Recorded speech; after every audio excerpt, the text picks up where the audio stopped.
امید ہے آپ سب خیریت سے ہوں گے۔ اگر آپ نے ابھی تک ہمارا چینل سبسکرائب نہیں کیا تو اسے ابھی سبسکرائب کر لیں اور بیل آئکن کو دبانا بالکل بھی مت بھولیں۔ شکریہ۔ نمبر 8، زرد پتوں کا بند۔ سماجی اصولوں کے خلاف خواب دیکھنے اور ہمت کرنے کے لیے لچک اور انحراف کی سوچ کو بھڑکانے والی کہانی۔ جیسا کہ مینو کا راستہ چیلنجز سے بھرا ہوا ہے، اس کے اپنے خاندان سے ابھرتے ہوئے وہ مشکلات کا مقابلہ کرنے اور ایک بڑے مقصد کے لیے اپنے عزائم کو آگے بڑھانے کے لیے ایک جرأت مندانہ سفر کا آغاز کرتی ہے۔ روایت کی طرف سے تعمیر کی جانے والی رکاوٹوں سے بے خوف وہ تبدیلی کے نشان کے طور پر اٹھتی ہے، جس نے نہ صرف خود کو بلکہ اپنی کمیونٹی کی لاتعداد دیگر لڑکیوں کو بھی خواب دیکھنے اور ایک روشن مستقبل کے لیے جدوجہد کرنے کی ترغیب دی ہے۔ اس ڈرامے کو مصطفیٰ افریدی نے لکھا ہے، سیفی حسن نے اسے ڈائریکٹ کیا ہے اور مومنہ دریر پروڈکشنز نے اس ڈرامے کو پروڈیوس کیا ہے۔ اس ڈرامے کی مرکزی کاسٹ میں سجل علی اور حمزہ سہیل شامل ہیں۔ اس ڈرامے کو ہم ٹی وی پر نشر کیا گیا۔ نمبر 7، تیری چھاؤں میں۔ تیری چھاؤں میں ایک نوجوان لڑکی کے ہنگامے میں اترنے کی کہانی ہے۔ اپنے والد کے جبر اور مجبوریوں سے پہلے ہی پسی ہوئی وادمہ کی زندگی اس وقت ایک زبردست موڑ لے لیتی ہے جب سالار کے راستے اس کے ساتھ گزرتے ہیں۔ جیسے جیسے محبت کی بارش اس کے مزاج کو اندھا کر دیتی ہے، وہ ان انتخابوں کا شکار ہو جاتی ہے جن کے بارے میں اسے یقین تھا کہ اس کی آزادی کی کلید ہوگی۔ اس ڈرامے کو رادین شاہ نے لکھا ہے، عبداللہ بادینی نے اسے ڈائریکٹ کیا ہے اور مومنہ دریر پروڈکشنز نے اس ڈرامے کو پروڈیوس کیا ہے۔ اس ڈرامے کی مرکزی کاسٹ میں دانش تیمور اور لائبہ خرم شامل ہیں۔ اس ڈرامے کو ہم ٹی وی پر نشر کیا جا رہا ہے۔ نمبر 6، کفارہ۔ ستارہ ایک زندہ دل یتیم اپنے بھائی، خالہ اور چچا کے ساتھ رہتی ہے۔ اپنی خالہ کے خراب سلوک کے باوجود زندگی کی چھوٹی چھوٹی چیزوں میں خوشی محسوس کرتی ہے۔ اس کی خالہ اسے اپنے ارد گرد رکھتی ہے کیونکہ اس کا خاندان کی جائیداد میں حصہ ہے۔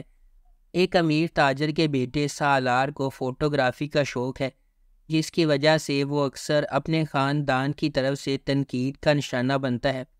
خالص دل کے ساتھ سالار اپنی ذمہ داریوں سے بچنے کے لیے جانا جاتا ہے۔ اپنی کزن کی شادی میں ستارہ غلط طور پر سالار کو فوٹوگرافر سمجھتی ہے۔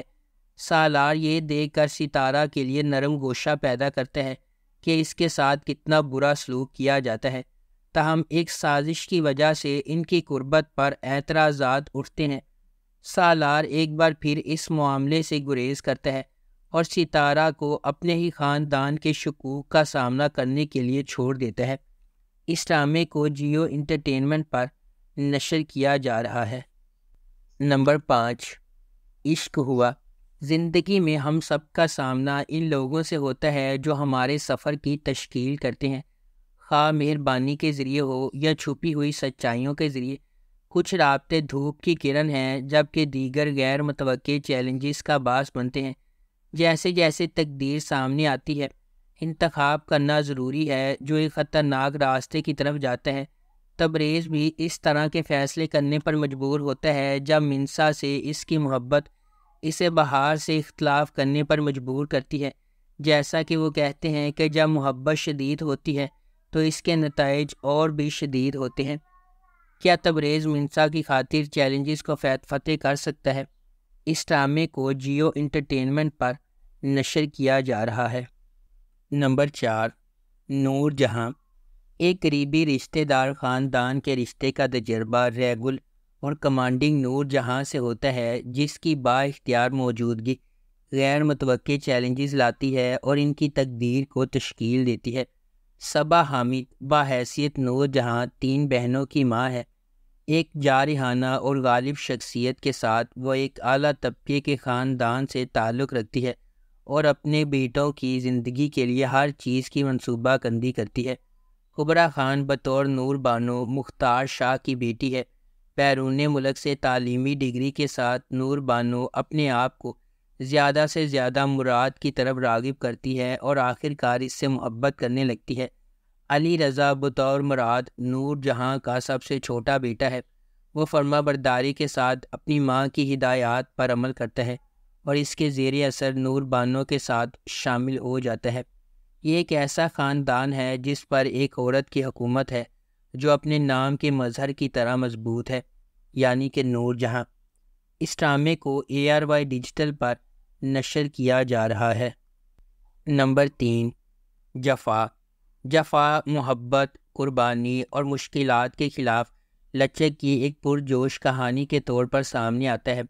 خاندانی توقعات اور سماجی دباؤ کے پس منظر میں ڈرامہ دو کزنز زارا اور اندلیب کی زندگیوں کو بیان کرتا ہے، جن کی تقدیر غیر متوقع موڑ لے لیتی ہے جب وہ شادی کے ادارے کے سامنے پیش ہو جاتی ہیں۔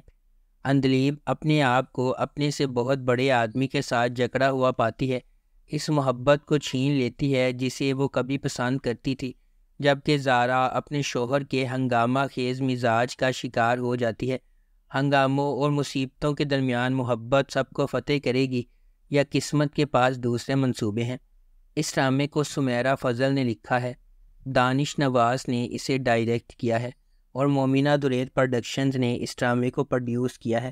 اس ڈرامے کی مرکزی کاسٹ میں سحر خان، محب مرزا، عثمان مختار اور دیگر شامل ہیں۔ اس ڈرامے کو ہم ٹی وی پر نشر کیا جا رہا ہے۔ نمبر 2، کبھی میں کبھی تم۔ جب دو خوبصورت لوگ ملتے ہیں تو کبھی میں کبھی تم جیسے عجائبات وجود میں آتے ہیں۔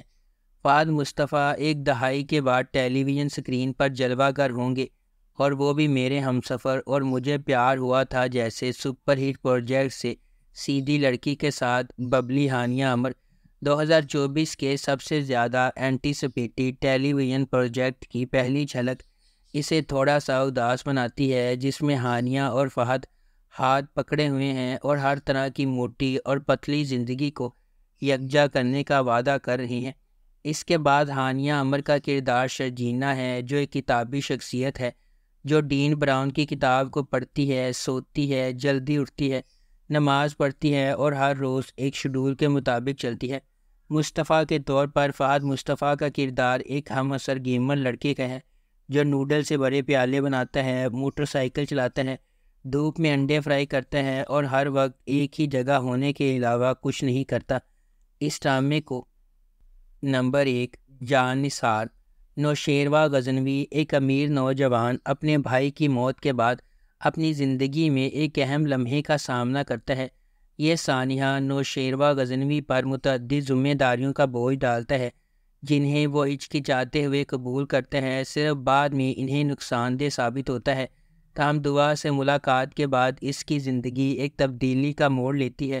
اسے پہلی نظر میں اس سے محبت ہو جاتی ہے، لیکن یہ اسے اپنی ذمہ داریوں کے ساتھ ایک نازک موڑ پر کھڑا کر دیتا ہے۔ دعا ایک عاجز پس منظر کی ایک خوبصورت لڑکی، اس کے والدین نے اس کی 2 بہنوں کے ساتھ اسے پالا ہے۔